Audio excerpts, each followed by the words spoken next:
Merci d'être resté avec nous. En France, 6 millions de personnes prennent des antidépresseurs. Dans 80% des cas, ce sont les médecins généralistes et non les psychiatres qui les prescrivent. Et même si la France est passée de la première à la troisième marche des prescripteurs, les antidépresseurs font toujours autant parler d'eux. Alors que valent ces médicaments? Pourquoi sont-ils stigmatisés? À qui faut-il les prescrire? Nous allons répondre à toutes ces questions. Avant cela, un point pour voir comment ils agissent. Un petit rappel de neurologie, vous allez le voir, le cerveau est formé de milliards de neurones, des neurones qui forment des réseaux spécifiques et spécialisés dans différentes tâches. Certains reçoivent des informations, d'autres les analysent, d'autres encore sont chargés d'envoyer des ordres vers le corps. Et cette communication est possible grâce à la présence de messagers chimiques qu'on appelle les neuromédiateurs. Parmi eux, je vous cite simplement parce qu'on entendra sûrement leur nom tout à l'heure, la sérotonine, la dopamine ou encore le GABA. Il passe d'un neurone à l'autre, vous le voyez, pour que l'influx nerveux puisse être transmis. Alors le passage d'un messager en particulier dans une zone précise va soit activer une voie cérébrale, soit l'inhiber. C'est sur ces notions neurologiques qu'est basé en partie le mode d'action des médicaments du cerveau qu'on appelle psychotropes, puisque ces neuromédiateurs peuvent intervenir aussi bien dans la régulation du sommeil que dans celle des émotions et de l'humeur. Il suffit d'utiliser des molécules capables d'emprunter les mêmes voies de neurones pour optimiser ou contrer l'action de ce neuromédiateur. Ces médicaments peuvent aussi augmenter ou réduire la quantité de neuromédiateurs dans les zones du cerveau. Mais regardez, vous allez voir en cas d'anxiété par exemple, certaines régions du cerveau comme l'amygdale, vous allez la voir apparaître tout de suite en rouge, sont hyperactives. Et les médicaments appartenant à la famille des tranquillisants comme les anxiolytiques vont baisser l'hyperactivité en facilitant l'effet d'un neuromédiateur qui bloque.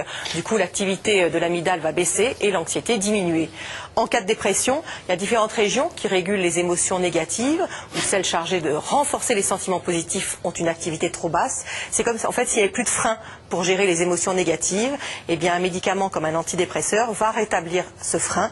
L'un des mécanismes est illustré tout de suite dans une animation. Regardez. Vous allez voir la présence du médicament en rouge qui permet d'augmenter la quantité de neuromédiateurs entre les deux neurones et d'augmenter ainsi la stimulation du neurone suivant. Résultat, l'activité des neurones qui gèrent les émotions tristes est rétablie, ce qui permet sur un plan chimique de traiter cette dépression. Alors vous l'aurez compris, on vient de vous simplifier au maximum le mécanisme des médicaments psychotropes. C'est plus compliqué, regardez ce schéma, vous allez avoir un aperçu de la réelle complexité des molécules qui agissent sur le cerveau. Voilà, et qui interagissent en plus entre elles, vous voyez, elles sont nombreuses, c'est extrêmement compliqué. Donc pour répondre à toutes vos questions, pardon, le docteur Christophe Lançon, qui est psychiatre, qui dirige le service hôpital Sainte-Marguerite à Marseille. Bonjour. Bonjour. Et on accueille Dominique Hubert. Bonjour Dominique. Bonjour. Alors Dominique, vous avez fait une dépression dans une période difficile de votre vie. Oui. Puisque vous avez eu un chômage très difficile. Vous Oui. avez été carrément licencié Oui. de votre poste que vous occupiez depuis très longtemps. Vous avez fait une dépression sévère et on vous a prescrit des antidépresseurs. Rapidement, après les premiers signes ou pas? Oui, très rapidement après les premiers signes. Vous avez déjà pris des antidépresseurs avant? Jamais, jamais, jamais. Non, non, simplement. Non, non, jamais d'antidépresseurs, ni d'anxiolytiques. Jamais, jamais. Alors ça a été efficace assez rapidement? Efficace, je dirais pas le terme. C'est on devient carrément un zombie. On passe du statut où on est au plus mal, où on est tombé au fond du gouffre, au statut où on est zombie et on n'a plus la notion ni du temps, ni de la réalité. On perd cette notion. Et ça, c'était avec le premier antidépresseur qu'on vous a prescrit? Oui. Pendant 2 ans, je peux dire que j'ai passé 2 ans dans mon lit à... On se referme complètement, c'est-à-dire qu'on n'a plus de vie sociale, on est complètement... Et l'antidépresseur était pas du tout là pour me ramener... Mais vous en avez parlé de ces effets secondaires à votre médecin? Oui, moi je pensais réellement qu'on prend un antidépresseur et puis... et on est assommé. Tout s'arrange comme ça. Voilà, c'est-à-dire on prend un antidépresseur, comme quand on prend un cachet d'aspirine, puis hop, on n'a plus mal à la tête, et la dépression s'en va. On repart. Alors, docteur Lançon, quand même, ce que raconte déjà Dominique, c'était en 2002 cette histoire, c'est pas il y a 50 ans où on ne savait pas bien manier les antidépresseurs. Est-ce que c'est un antidépresseur éventuellement mal choisi, trop dosé, ou est-ce que c'est le cocktail avec la dépression? Comment on peut interpréter ça? La première chose qu'on peut dire, c'est un traitement correctement prescrit, ça donne absolument pas ce que vous avez ressenti. Première chose. Deuxième chose, si vous ressentez des effets comme ça, il ne faut pas rester 2 jours avec ça. C'est intolérable et on ne peut pas supporter ça. Et les médecins ne doivent pas le tolérer. Donc il y a déjà une situation qui est un peu... Je ne connais pas votre traitement, hein, c'est celui que vous l'avez eu, mais je pense qu'on ne peut pas rester comme ça, et c'est un message qu'il faut dire aux gens, c'est un traitement... C'est pas un effet secondaire normal de l'antidépresseur, ça? Il n'est pas normal d'avoir des effets secondaires avec les médicaments du cerveau. D'accord. Oui, mais pour être très clair aussi, on dit souvent, en tout cas avec les antidépresseurs utilisés actuellement, qu'il y a un minimum de 3 semaines avant que il fasse de l'effet sur la dépression. Ce qui veut dire que concrètement, quelqu'un à qui on a prescrit un antidépresseur aujourd'hui, en admettant qu'il n'ait pas les effets secondaires décrits par Dominique, à partir de combien de temps après la première prise, il doit commencer à se dire ça marche ou ça marche pas? Alors, cette histoire des 3 semaines, c'est pas une vérité scientifique, premièrement. Deuxièmement, dans la vraie vie, il n'y a personne qui prend un traitement 3 semaines si ça fait rien du tout de positif. C'est impossible. Ou alors des gens très consciencieux. Sauf si le médecin vous le dit, dans 3 semaines, vous commencerez à sentir les effets. C'est quand même souvent le discours de pas mal de médecins oui, quand on prescrit des antidépresseurs. Bien sûr, c'est le discours des médecins. La réalité, c'est que quand on prescrit un antidépresseur, 60% des gens le prennent une seule fois. Ce qui pose une vraie question, c'est pourquoi les gens ne le prennent pas 2 fois. La réponse, elle est assez simple à comprendre, c'est que normalement, quand on prend un médicament qui agit sur le système nerveux, on doit avoir des effets à l'intérieur de soi, que je peux décrire si vous voulez, mais ces effets ne doivent pas être ni négatifs, ce que vous avez ressenti, et ils doivent être plutôt positifs pour que vous continuiez à prendre le médicament. C'est impossible de prendre tous les jours un médicament en pensant qu'un jour ça ira mieux, surtout quand on est déprimé, où le temps quand on est déprimé, c'est interminable. 3 semaines chez un déprimé, c'est comme si je vous disais à vous, prenez l'antidépresseur pendant 12 ans, et dans 12 ans peut-être que vous irez mieux. Les études, elles montrent qu'au bout d'1 mois, vous êtes très amélioré de la dépression. Mais tout de suite, il faut que le médicament il fasse quelque chose dans votre corps. S'il ne fait pas quelque chose, c'est pas le bon médicament. C'est 24 heures, première immédiatement dès que vous le prenez. Immédiatement dès que vous le prenez. Quel que soit l'antidépresseur. Quel que soit l'antidépresseur, et ensuite il faut adapter en fonction de comment vous fonctionnez, les caractéristiques du médicament. C'est pas, voilà, c'est de la médecine. Scarlett nous dit 3 mois d'antidépresseurs et 6 kilos en plus. Y a-t-il des antidépresseurs qui ne font pas grossir? Oui, bien sûr. Et c'est la même façon. C'est l'action sur la faim? Alors, il y a plusieurs choses. Il y a d'abord certains médicaments du système nerveux et donc certains antidépresseurs ouvrent l'appétit, comme on dit simplement. Après, dans la dépression, il y a aussi des difficultés, des troubles alimentaires. Donc les deux en même temps, on ne connaît pas bien la part d'ailleurs de l'un et de l'autre, vont se multiplier et vous allez prendre du poids. 3 mois, 6 kilos, je pense que si vous prenez du poids en un mois, c'est intolérable. Et il y a des antidépresseurs qui n'entraînent pas de prise de poids. 20 kilos en 4 mois. Oui, 20 kilos en 4 mois. Pas tolérable non plus pour Après les antidépresseurs. Pour vous. Oui. C'était quoi? Vous avez l'impression que c'était l'appétit? C'était quoi? Non, c'était la médication, parce que je mangeais pas plus que d'habitude, mais c'est surtout le fait qu'on n'a plus aucune activité. C'est-à-dire que on reste au lit, quoi. Voilà, on reste au lit. Donc, si vous n'avez plus d'activité sportive, vous marchez plus. Déjà qu'on se déplace beaucoup plus en voiture qu'à pied. Quand vous avez pris ce traitement antidépresseur, là, on a bien compris que c'était pas tout à fait les effets. Le premier, à un moment, vous avez dit à votre médecin, ça va pas, je suis couché toute la journée, j'ai rien envie de faire. Disons que j'ai écrit une lettre qui était pas du tout mon écriture, où j'étais très mal. Donc je l'ai montré. Je crois que c'était un appel de détresse. Donc je l'ai écrit à mon mari. Mon mari m'a dit, faut que tu la montres tout de suite à ton thérapeute. Et je lui ai montré. Il m'a dit, c'était un vendredi. Il m'a dit, bon, au lieu de se voir vendredi prochain, on se verra mardi. Et je suis passée à l'acte le samedi. Alors vous avez fait effectivement une tentative de suicide. C'était quoi? L'excès de fatigue, de traitement qui ne marchait pas? C'était le sentiment de n'être plus rien, de n'être plus personne, de plus faire partie de la société. On est complètement démoralisé. Moi qui étais quelqu'un qui vivait à 200 à l'heure, et bien tout d'un coup je me retrouvais à 20 km/h, quoi. C'était très difficile à vivre. On va voir, vous avez été effectivement hospitalisé après et vous avez eu un autre traitement, on va en parler, mais c'est une question qui correspond à ça. Je n'ai jamais pensé à me suicider, sauf lorsque je prenais des antidépresseurs, c'était une obsession. Pourquoi? Il y a des passages à l'acte qui sont favorisés par la prise d'antidépresseurs? C'est possible. C'est une des difficultés de ce traitement. Des raisons multiples. Parfois pour les adolescents, mais on en parle... Oui, mais même chez les adultes, c'est possible. C'est pour ça qu'un antidépresseur, quand c'est prescrit, je pense qu'il faut évaluer très régulièrement les effets des traitements et il ne faut pas laisser des traitements pendant des semaines, des mois, comme si... C'est pas possible, ça. Voilà, donc le risque suicidaire, il existe du début à la fin, et même quand on les arrête, il y a un risque qui existe. Donc il faut vraiment avoir une surveillance très rapprochée.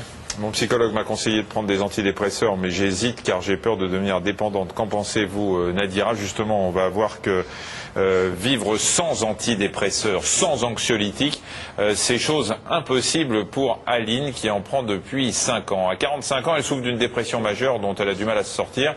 Elle s'est confiée à Egert Lié, Alexandre Delaval.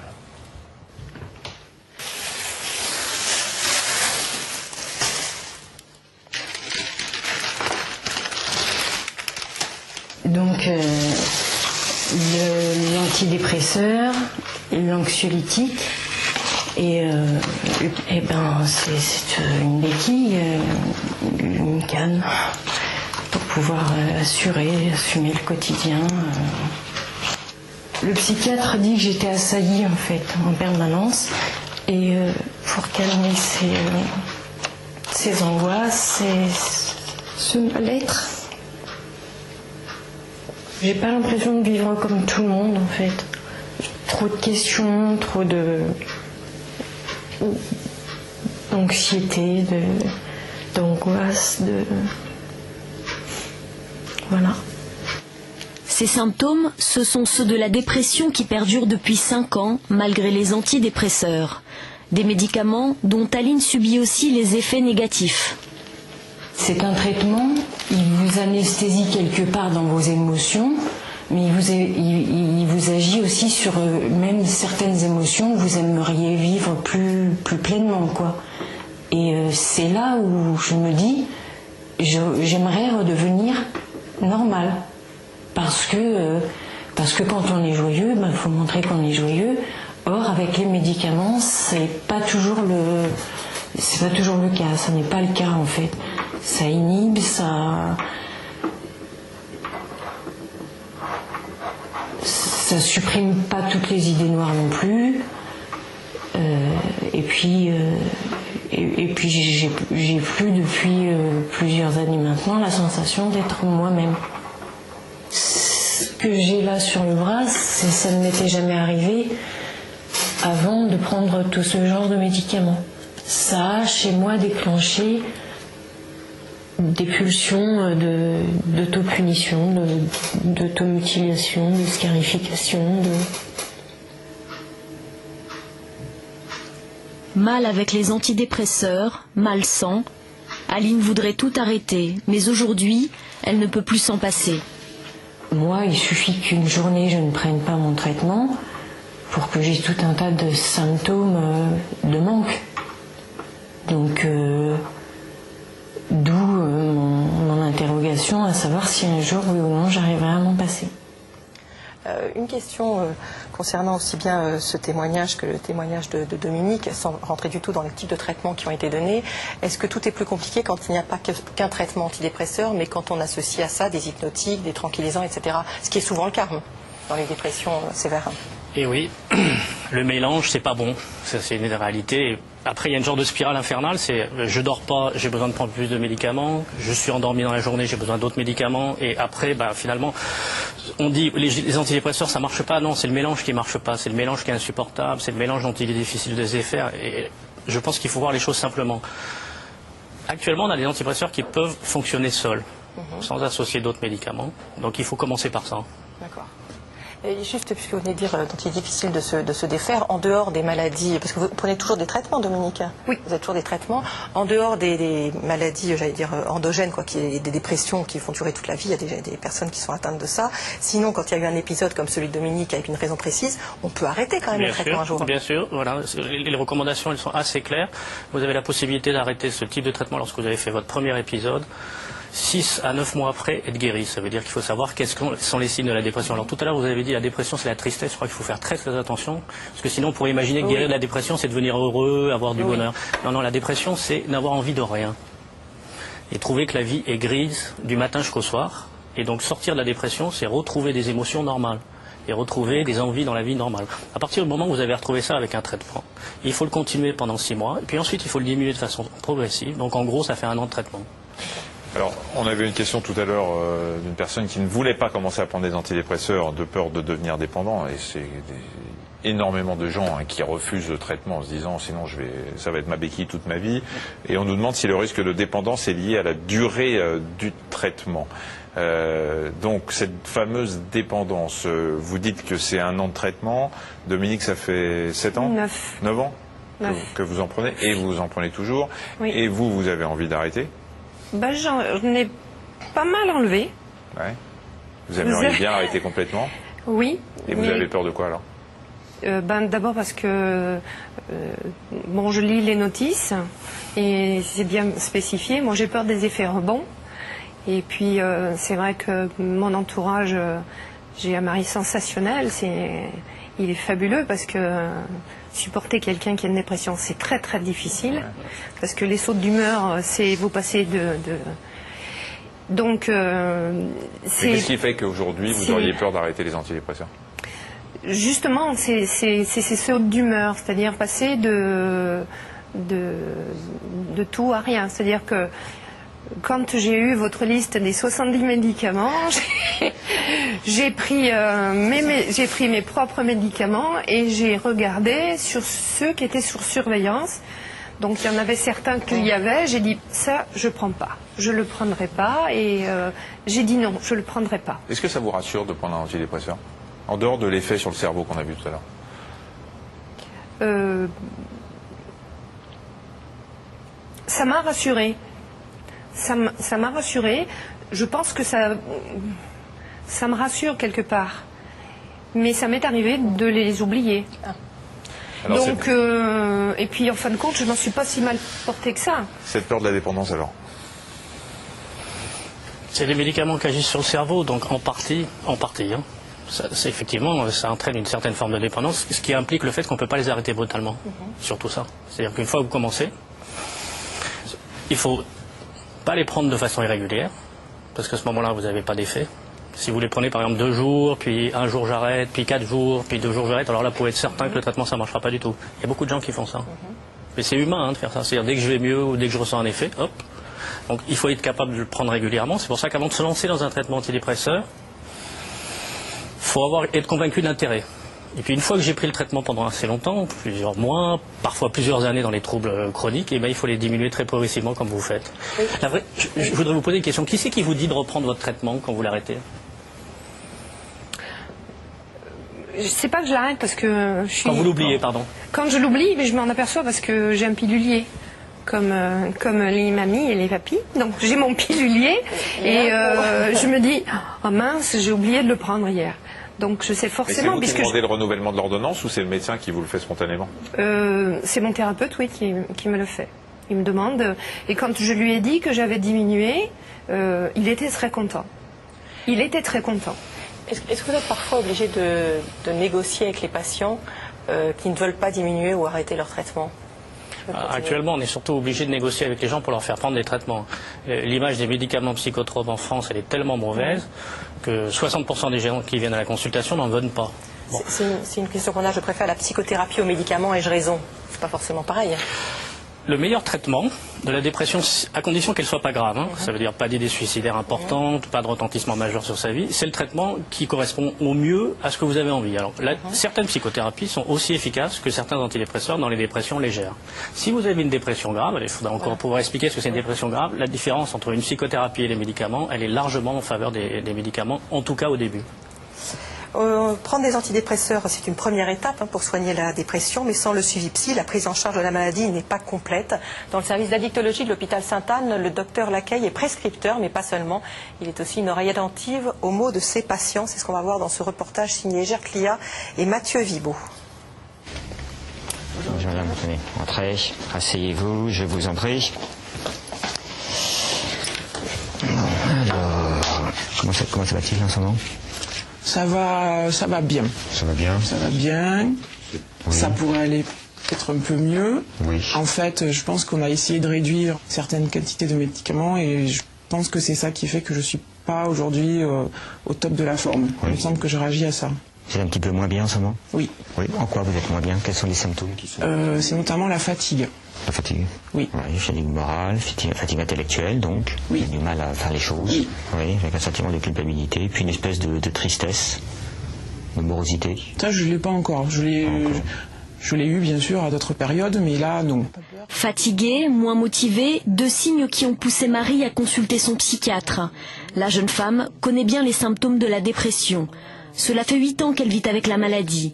Depuis quelques mois, avec l'aide du docteur Lacueille, elle tente de réduire ses antidépresseurs, avec quelques difficultés. Là, je sens quelques phénomènes physiques, mais c'est vraiment rien. Mais moralement, on est très bien. C'est ça qui est finalement dangereux, c'est qu'on est très bien, après on s'habitue à plus prendre sa dose, et puis après on recommence à dégringoler, et il faut trouver le moment où il faut s'arrêter. Mais c'est difficile de le trouver. Moi, le problème, c'est que j'arrive pas à déceler le moment où il faudrait reprendre les médicaments pour en fait être bien tout le temps. Et alors après, pour moi, c'est une chute un peu vertigineuse et j'arrive pas à... Je vais au fond, quoi. L'objectif principal, ce n'est plus de rechute, et puis avec un deuxième objectif, c'est qu'elle connaisse parfaitement son traitement et parfaitement sa maladie, de façon à ne pas se laisser contaminer par un discours, il faut le dire, je suis désolé, un discours ambiant dans lequel on n'aime pas les antidépresseurs, il y aura toujours une bonne copine, quelqu'un de la famille, un oncle, une tante qui diront voilà, tu prends des médicaments, un médecin il dira ben voilà, ça y est, ça fait longtemps, on va arrêter ces médicaments, etc. Donc la maladie dépressive est une maladie. Ces rendez-vous ne se limitent pas au traitement médicamenteux. Marie suit aussi une psychothérapie. 6 mois, 1 an et demi. Chaque fois que je vais en consultation, je comprends encore d'autres choses sur la maladie. Je pense que ça peut-être de moins en moins, j'espère, mais chaque fois, ah oui, tiens, ce symptôme-là, je l'avais pas vu comme ça, je l'avais pas compris comme ça. Oui, pour moi, c'est indissociable et c'est de plus en plus indissociable. Est-ce que donc vous avez le sentiment que vous êtes dépendante de ces médicaments? En être dépendant, je suis pas accro, j'ai pas un phénomène de manque, j'ai pas ce genre de choses, mais je vis bien avec ça, et sans ça. Je vis mal, quoi. Vous occupez les enfants, de la famille. Ça va encore. Pour Marie, il a fallu 8 ans pour accepter la dépression et les médicaments qui vont avec. Dans des cas comme celui-ci, le traitement peut être très long. Les traitements antidépresseurs sont à utiliser en fonction du diagnostic. Quand vous avez un épisode dépressif isolé, on se soigne pendant 18 mois, 1 an et demi. Quand vous avez un épisode dépressif à rechute, donc avec récurrent, dans ce cas, les durées de traitement vont être plutôt de 5 ans, 10 ans, et puis pour certaines maladies qui sont très sur le long cours, beaucoup plus long. Quand on a trouvé un bon dosage, mais c'est la joie, quoi. Voilà, on se dit ça y est, enfin on a trouvé l'équilibre, et je me dis, j'en aurais peut-être besoin à vie, ça je n'en sais rien, peut-être que dans 4 ans, 5 ans, on se reposera la question, mais pour l'instant, j'ai mon traitement, je le garde, et j'ai pas envie de le lâcher, parce que je sais que pour l'instant, j'en ai besoin. J'en ai besoin et ça me fait pas peur, non. Céline demande s'il y a des alternatives aux antidépresseurs. On a bien vu la psychothérapie, mais sinon, dans les classes de médicaments, il y a des choses qui peuvent remplacer des antidépresseurs quand les patients ne veulent pas en prendre, par exemple? Malheureusement, non. Alors, il y a d'autres techniques que la psychothérapie. Il y a par exemple la luminothérapie dans les dépressions saisonnières. Vous savez, c'est les gens qui font des dépressions en fonction de la saison. Donc, il y a des techniques de luminothérapie qui peuvent être efficaces. Dans des dépressions plus résistantes, maintenant, il y a ce qu'on appelle la stimulation magnétique transcrânienne, qui n'est pas faite partout, mais qui peut être faite. Donc, on a quand même un éventail de possibilités thérapeutiques qui sont assez larges. Existe-t-il des antidépresseurs ou des anxiolytiques naturels? Joumia. Oui, ça existe, oui. Alors, je pense qu'il faut faire très attention. En France, on surconsomme les anxiolytiques.